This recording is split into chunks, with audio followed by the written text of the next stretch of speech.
बच्चों एडुविला point channel में आप सभी का स्वागत है। और आज हम करने जा रहे हैं क्लास 9 के साइंस की वर्कशीट नंबर 29। बच्चों वर्कशीट शुरू करने से पहले मैं आपको एक बात बता दूं कि आपके इस समय का मेहनत ही आपके भविष्य को तय करने वाला है, आपकी ज़िंदगी की दिशा को बनाने वाला है। इसलिए अभी आप सब कुछ छोड़कर अपने लाइफ के पीछे पड़ें, अपने ज़िंदगी के पीछे पड़ें, क्योंकि वही आपको सच्चा सुख देगी। तो इसी बात के साथ आज की वर्कशीट हम लोग शुरू करते हैं। और आज हम लोग पढ़ने वाले हैं उत्तक में सरल अस्थायी उत्तक पढ़ रहे हैं, कॉलेनकाइमा और एस्केलेरेनकाइमा। इससे पहले हम लोगों ने पैरेनकाइमा के बारे में पिछले वर्कशीट में जाना है।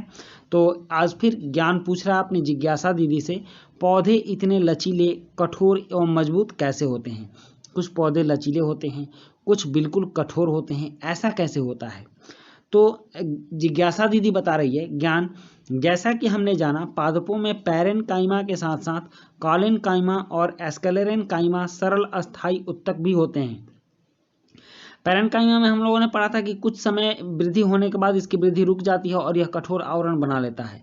कॉलेनकाइमा पौधों को लचीलापन प्रदान करता है और एस्केलेरेनकाइमा उन्हें कठोर एवं मजबूत बनाता है। तो आप यहाँ देखिए, कॉलेनकाइमा लचीला बनाता है। लचीला इसलिए बनाता है क्योंकि इसके भीतर केंद्रक के और कोशिका के भीतर जो रसधानियाँ होती हैं वो बड़ी होती है, रिक्तियाँ होती हैं। और आप इसकी संरचना देख लीजिए, ये इसकी संरचना दी गई है। अब इसके बारे में जानते हैं। कॉलेनकाइमा, इसे पौधों में एपिडर्मिस के नीचे पर्णवृत्त में देखा जा सकता है। इस उत्तक की कोशिकाएं जीवित, लंबी और अनियमित ढंग से कोनों पर पेक्टिन नामक रासायनिक पदार्थ के कारण मोटी होती हैं तथा कोशिकाओं के बीच बहुत कम स्थान होता है।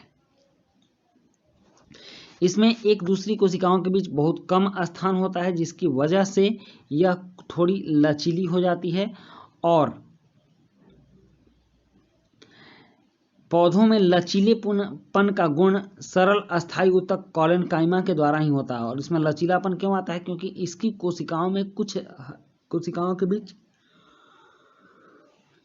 कुछ कम स्थान होता है और उसी कम स्थान के चलते पौधे लचीले होते हैं। यह पौधों को यांत्रिक सहायता प्रदान करता है। उसके बाद है एस्केलेरेनकाइमा। एस्केलेरेनकाइमा का बनावट देख लीजिए, इसकी बनावट एकदम सख्त होती है, संकीर्ण ल्यूमेन होता है इसमें, और लिग्निन के कारण यह कठोर होता है। यह सरल अस्थायी उत्तक पौधों को कठोर एवं मजबूती प्रदान करता है। इस उत्तक की परिपक्व कोशिकाएं मृत, लंबी और पतली होती हैं। इस उत्तक की भित्ति का मतलब दीवार होता है, ये दीवार हो गया, लिग्निन नामक रासायनिक पदार्थ के कारण इतनी मोटी हो जाती है कि कोशिकाओं के बीच आंतरिक स्थान नहीं बचता। और जब कोशिकाओं के बीच आंतरिक स्थान नहीं बचेगा तो वह लचीला नहीं होगी। यही कारण है कि एस्केलेरेनकाइमा कोशिकाएं बिल्कुल कठोर होती हैं। यह उत्तक तने में संवहन मंडल के समीप, पत्तों की सिराओं में तथा बीजों और फलों के कठोर छिलके में उपस्थित होता है। यह दो प्रकार के होते हैं, रेसा और एस्केलेरेडिस। अब कुछ प्रश्न हैं जिन प्रश्नों के माध्यम से हम देखेंगे कि हमने इसमें क्या सीखा है। जैसे कि पैरेनकाइमा के अतिरिक्त दो और सरल अस्थायी उत्तकों के नाम बताइए। एस्केलेरेनकाइमा उत्तक पौधों में कहाँ उपस्थित होता है और इसका क्या अर्थ है। इस तरह के 5 प्रश्न हैं यहाँ पर। तो चलिए इन 5 प्रश्नों के उत्तर लिखते हैं। पहला प्रश्न कि पैरेनकाइमा के अतिरिक्त दो और सरल अस्थायी उत्तकों के नाम बताइए। तो इसमें दो और सरल अस्थायी उत्तक हैं, कॉलेनकाइमा और एस्केलेरेनकाइमा।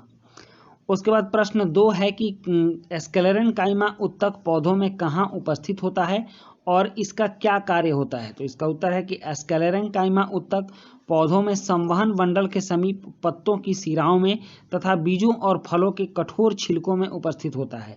यह पौधों को कठोर एवं मजबूती प्रदान करता है। प्रश्न 3 है कि एस्केलेरेनकाइमा उत्तक में कोशिकाओं की भित्ति मोटी क्यों हो जाती है। तो इसका उत्तर है कि एस्केलेरेनकाइमा उत्तक में लिग्निन नामक रासायनिक पदार्थ के कारण कोशिकाओं की भित्ति मोटी हो जाती है। फिर है प्रश्न 4 कि कॉलेनकाइमा उत्तक पौधों में कहाँ उपस्थित होता है और इसका क्या कार्य होता है। तो कॉलेनकाइमा उत्तक पौधों में एपिडर्मिस में उपस्थित होता है। यह पौधों को लचीला बनाता है। प्रश्न 5 है कि एस्केलेरेनकाइमा और कॉलेनकाइमा उत्तक में अंतर स्पष्ट कीजिए। तो एस्केलेरेनकाइमा उत्तक पौधों को कठोरता प्रदान करता है, कॉलेनकाइमा पौधों में लचीलापन लाता है। कॉलेनकाइमा उत्तक की कोशिकाएं जीवित, लंबी और अनियमित ढंग से कोनों पर पेक्टिन नामक रासायनिक पदार्थ के कारण मोटी होती हैं तथा कोशिकाओं के बीच बहुत कम स्थान होता है। एस्केलेरेनकाइमा उत्तक की भित्ति लिग्नेन नामक रासायनिक पदार्थ के कारण मोटी हो जाती है और कोशिकाओं के बीच आंतरिक स्थान नहीं बचता है। तो बच्चों, ये थी आपकी क्लास 9 के साइंस की वर्कशीट और इसी के साथ ये वर्कशीट समाप्त होती है। वीडियो अच्छी लगी हो तो लाइक, सब्सक्राइब, कमेंट जरूर कीजिएगा। मिलते हैं नेक्स्ट वीडियो में। Thank you.